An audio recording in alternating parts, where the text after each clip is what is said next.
Hello, everyone. We are live because it is Tuesday afternoon at 3 p.m., and we all know what that means. It is Tuesday tea time right here at Catch Your Breath 60 on my YouTube channel. Welcome today. If you hear something in the background, it's the neighbors doing work in their backyard. Hi, Nancy. How are you? Haven't seen you in a couple of weeks.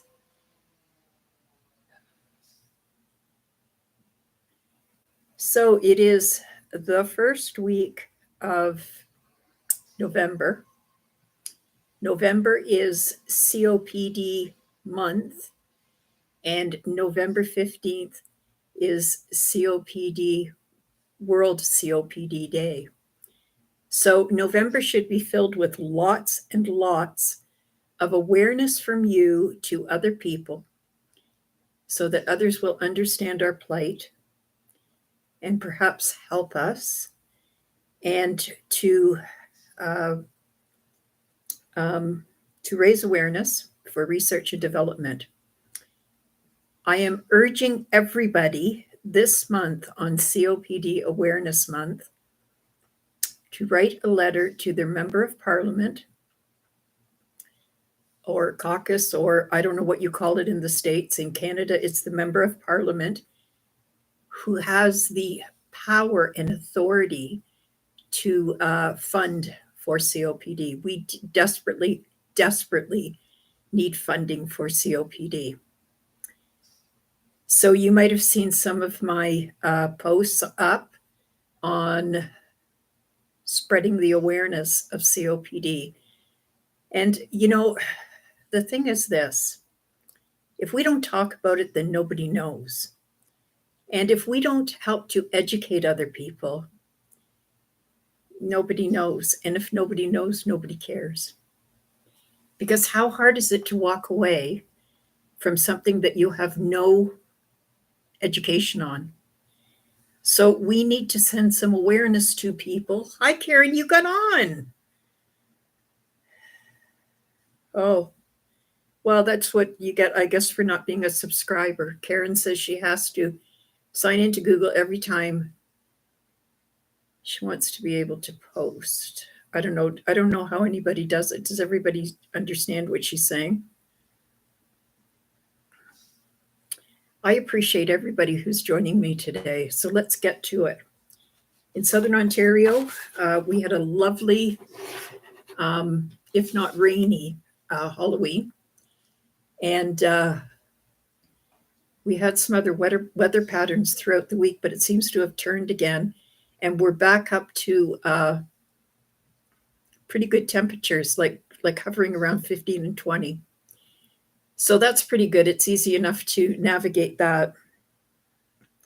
But we did turn the clocks back, and I honestly felt it the first night. I started to think about how long the nights are and started to fixate on that. So if anybody normally watches TV at night, you realize that there's no shows on. None of the new shows have started except for the Canadian ones, because there was an actor strike or a writer's strike or something. So there's nothing to watch on TV, and I'm actually getting sick of watching HGTV, and there's nothing on Netflix, and there's nothing on Prime, and there's nothing on Crave. Oh my God. All the more reason to have a hobby this fall. Does anybody have a hobby that they want to brag about? I'd love to hear about your hobby. Today we're going to talk about ventilation. Not Ventolin. I don't know anything about Ventolin. And I know very little about ventilation, except that I've been ventilated several times.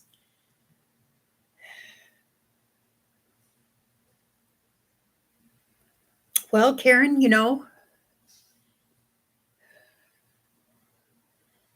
that sounds like something you need to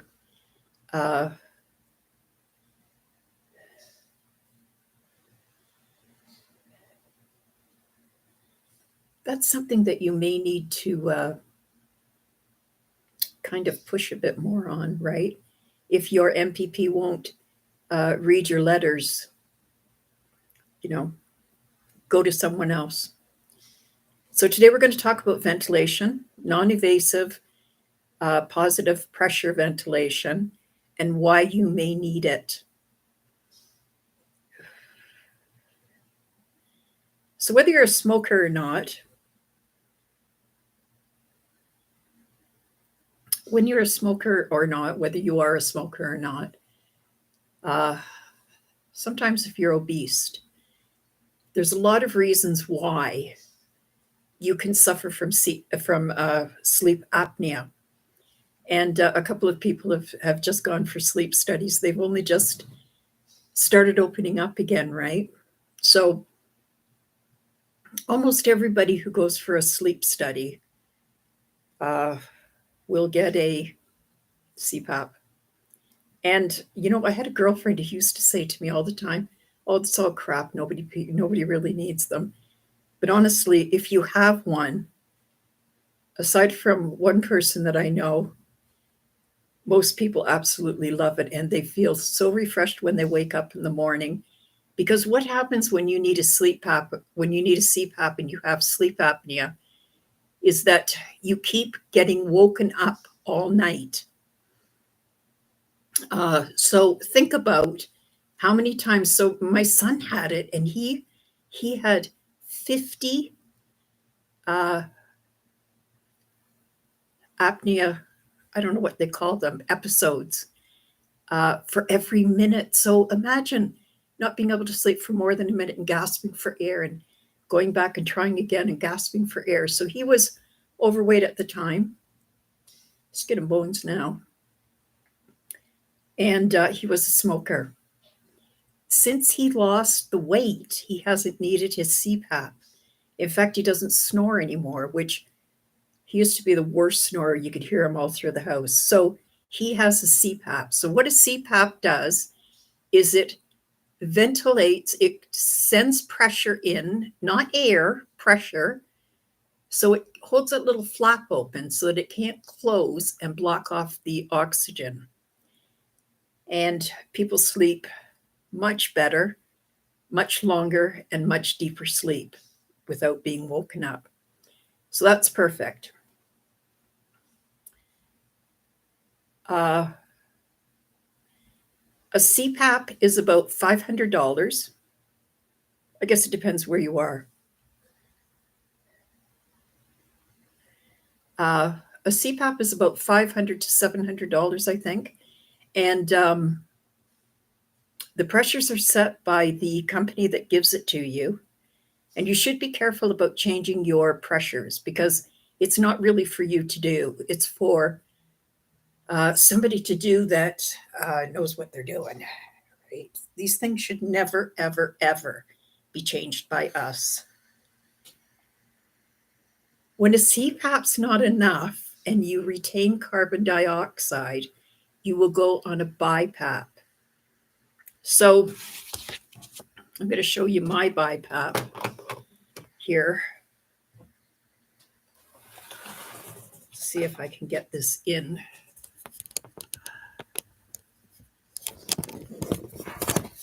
Oh, sorry about that, guys. There it is. So this is my BiPAP right here.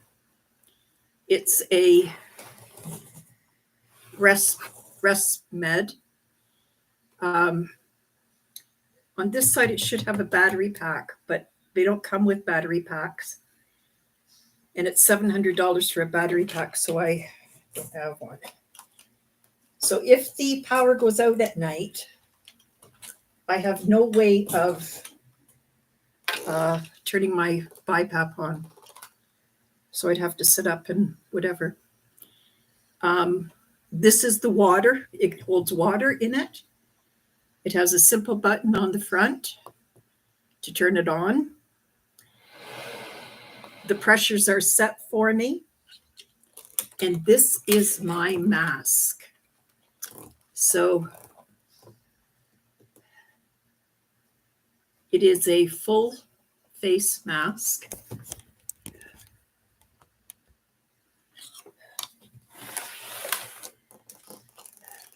And it goes on.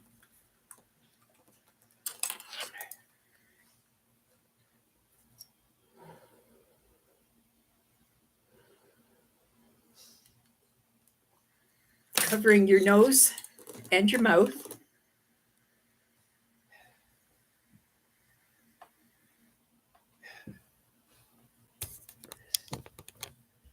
And even with my severe claustrophobia,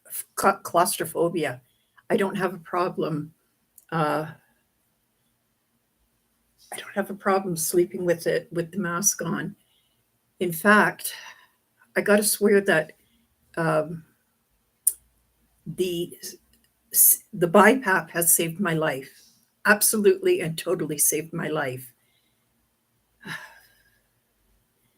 Anytime that my breathing gets hard, and it gets hard at night, right? It gets hard at night for me to breathe.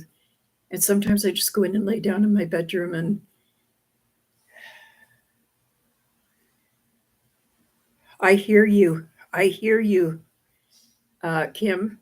I would give my right arm for one sleep, just one sleep where I didn't have to wake up tired. I wake up tired every single day. And then I fight with myself all day not to go back to bed. And then I go in at night and I can't sleep. Now, the main reason why I am on a BiPAP is because I'm a retainer. So if you're if you're a carbon dioxide retainer, it means that you can get the air in, but you can't get it out. So a BiPAP is a dual. It holds you open for pressures in and pressures out. And this is supposed to help you manage your carbon dioxide. So if you have a BiPAP, you cannot have just the nose pads. For those of you with CPAPs, you can have a nose pad. But when you have a BiPAP, you must have it all over your mouth and your nose, because as soon as you open your mouth, you've lost the ventilation, and then it doesn't work. Hence my mask that is full nose and mouth mask. And when carbon dioxide is very, very high, and it's not coming down with the highest pressures on the BiPAP, you may have to be intubated and let the intubation take your carbon dioxide down. It's freaky. But I've been ventilated so many times, and I got to tell you that it's not as bad as what everybody says. It's better than dying, put it that way. And so do you have any questions does anybody have any questions on BiPAP, CPAP? I'm not a professional on this. I'm not a doctor. I'm not a medical person. I'm just talking to you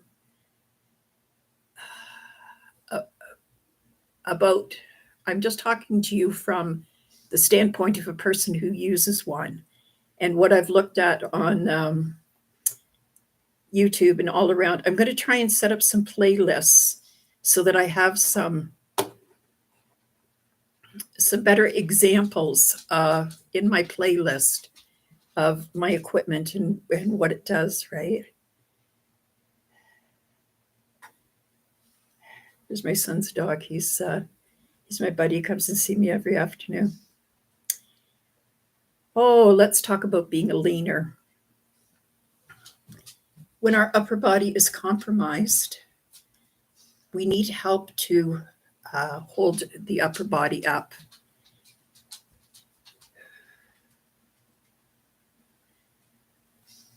Nancy, the first time I was ventilated for 3 or 4 days.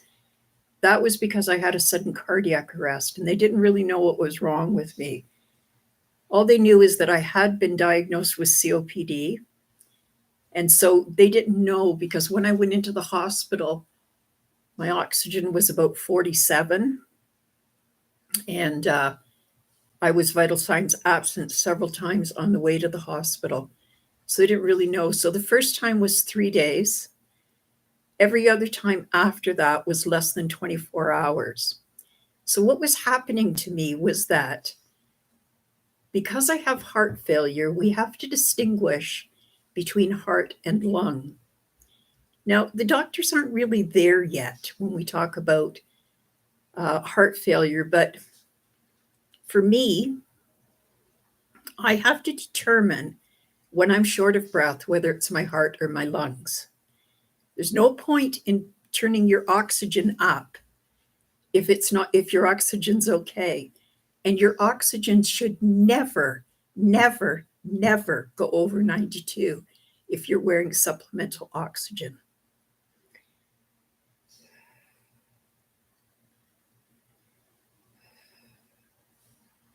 So what was happening to me is that I was going out and not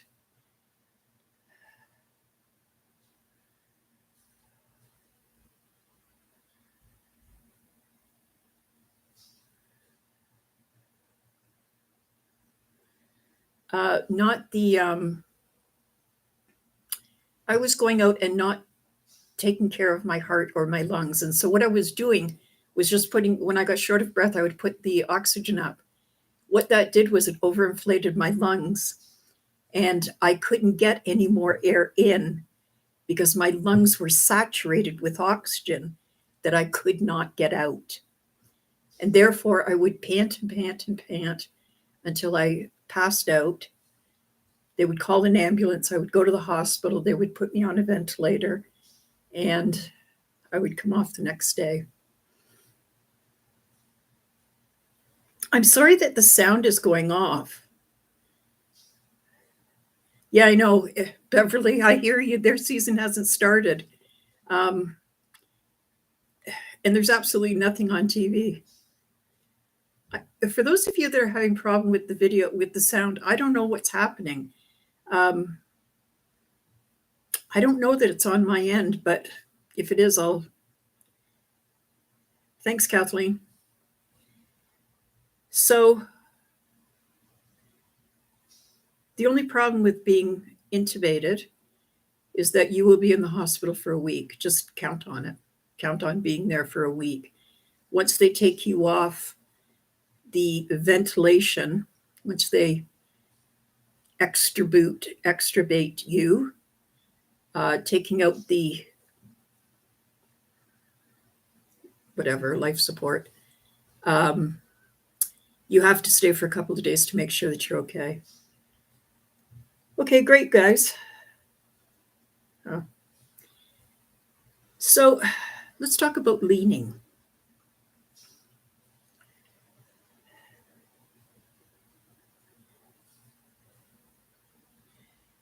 I appreciate you guys hitting the like button, and I so appreciate you subscribing. It makes a big difference to my channel, and it helps me grow my channel, which is the obvious point. I would like to have a channel that everybody can come to and find all the resources that they need. And just to let everybody know, I will be slowly leaving Facebook. So if you're not following me on YouTube, I'm not going to be around. Too many problems with Facebook. So here's the problem: upper body, no strength.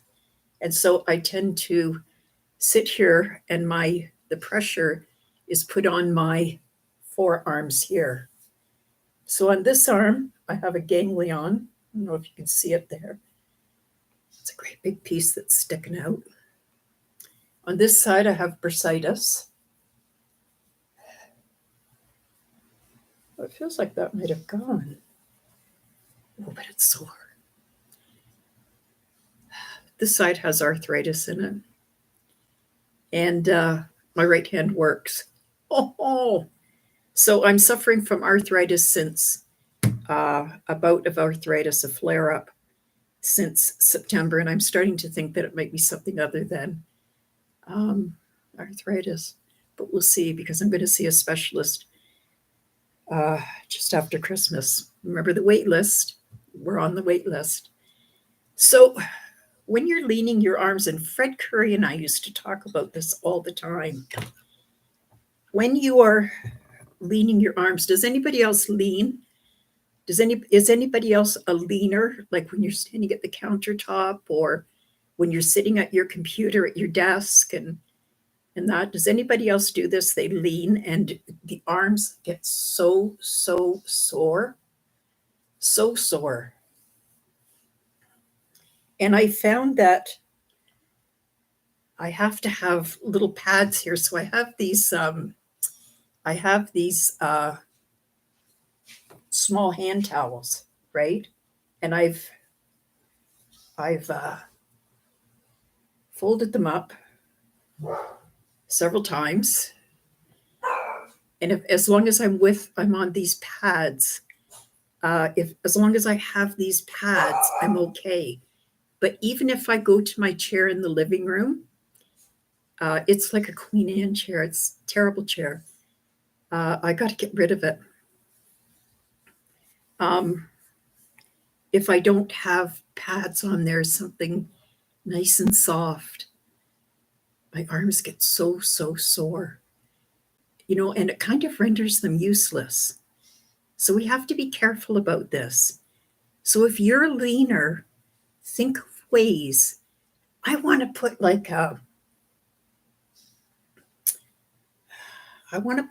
a sleeve on that has some padding in it. I don't know I know it sounds stupid, but it certainly would help, right? Just a pad here, like this, with some, I don't know, tape or something, like some, I don't know how I do it. Tell me how I do it. It is cold and flu season. All the more reason to mask up.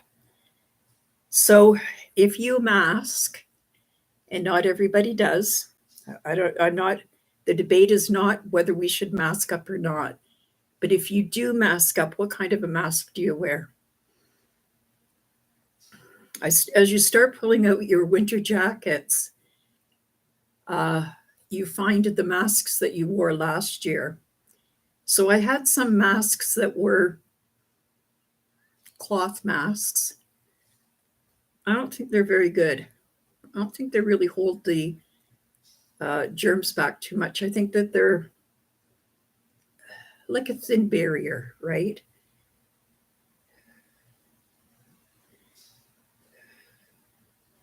So what kind of masks do you use? I like to use surgical masks. They've become pretty cheap. And, well, nothing's cheap these days, right? Nothing is cheap. Reasonably priced. So I always like to have one at my fingertip. You never know, right? And when you go to a grocery store, when you go to a store at all, do you wear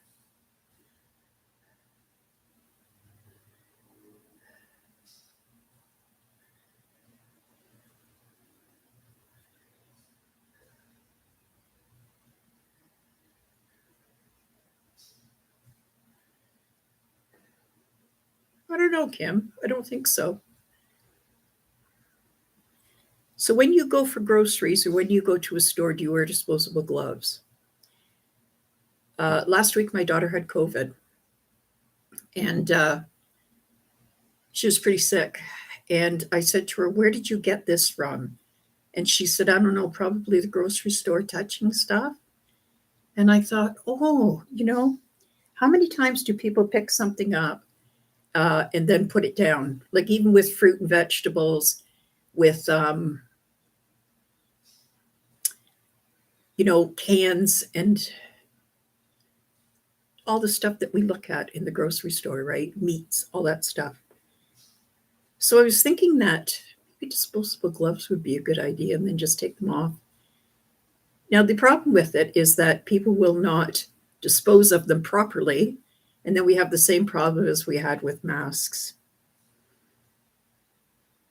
What other steps do you do to keep yourself safe from COVID and the flu? And the flu's going around, and it's not COVID, but it is a bad flu.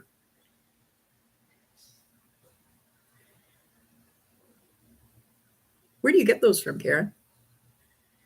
Karen wears an N95. So where do you get those from? I've never.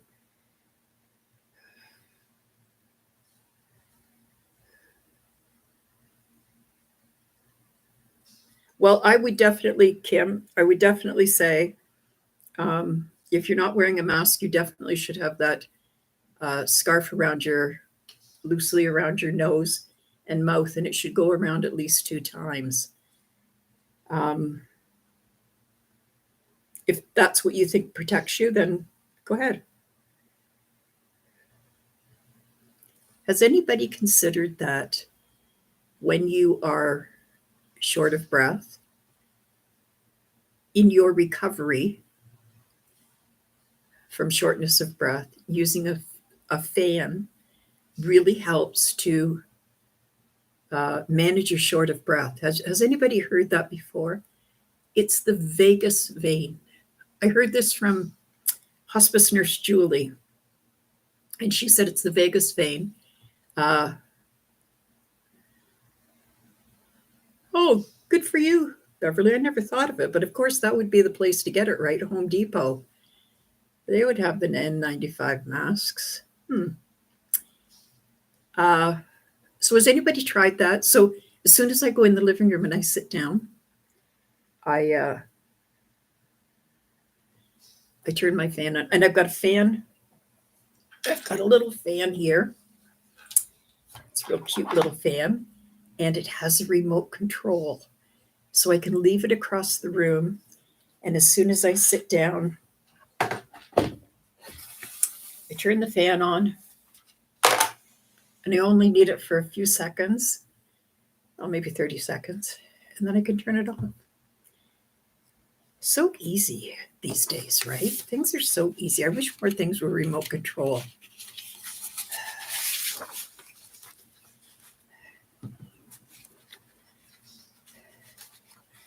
Beverly, you would ask for an overnight oximeter. Your doctor can order it, and your oxygen supplier will send you all the information. You get an oximeter, but it has you get your oximeter but it has a machine that's attached to it. And you tape this to your finger, and then you just go to sleep. And they record your numbers as you go through sleeping, because we don't know, right? So if your oxygen's too high at night, you will start to retain carbon dioxide. That's all I got to say. So my doctor advised me to turn my oxygen up, but since I found out that I've got high levels of carbon dioxide, I have turned it down even at night. And I don't notice a difference with the BiPAP. So I don't know. Who knows? Because the doctors don't tell you. And you can't fool around with your numbers, or you shouldn't until you're told, right? Hand sanitizer, good point, Karen. We should all have hand sanitizer everywhere. As I'm saying as I'm touching my face. There is no older you. There is only the present you. Refocus your attention to the present place and time. Sit with your back straight and lower your shoulders, even if it hurts to do so. And the more it hurts, the more you need it. Take a few deep breaths in and out. Place your hand on your belly as you begin pursed lip breathing. Without moving your shoulders, breathe in through your nose. Take that breath deep into your belly Feel the belly move. Notice your shoulders and keep them relaxed and low. If your shoulders are moving, stop and restart over again. Sit with your back straight, lower your shoulders, place your hands on your lap, palms up. This opens your lungs up. Concentrate on your breath. Practicing now will help you make it a habit. Inhale through your nose and take a deep breath into your belly.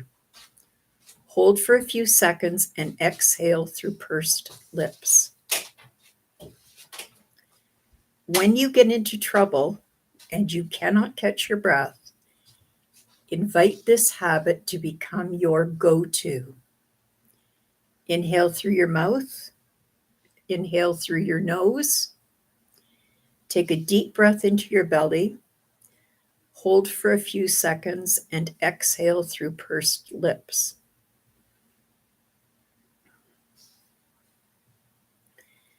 Begin to breathe using pursed lips. Inhale through your nose, take a deep breath into your belly, hold for a few seconds, and exhale through pursed lips as if you were blowing out candles. Sit in this moment and concentrate on your breath. Inhale through your nose. Take the breath deep into your belly. Exhale through pursed lips and blow out the candles. We are slowing our breathing pattern so that we can breathe more efficiently. Inhale through your nose. Take a deep breath into your belly. Hold for a few seconds and exhale through pursed lips. Each breath has more meaning than the last. Inhale through your nose. Take a breath into your belly. Hold it for a few seconds and exhale through pursed lips. Notice how relaxed and calm you are. Inhale through your nose. Take a breath deep into your belly. Hold for 5 seconds and exhale through pursed lips.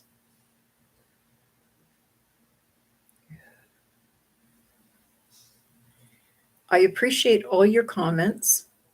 And if you have questions about today's video, please, please, please make sure that you leave the question in the comments. I always read and respond to every inquiry. This is Barbara Moore for Catch Your Breath 60, right here on youtube.com. Thank you for joining me today.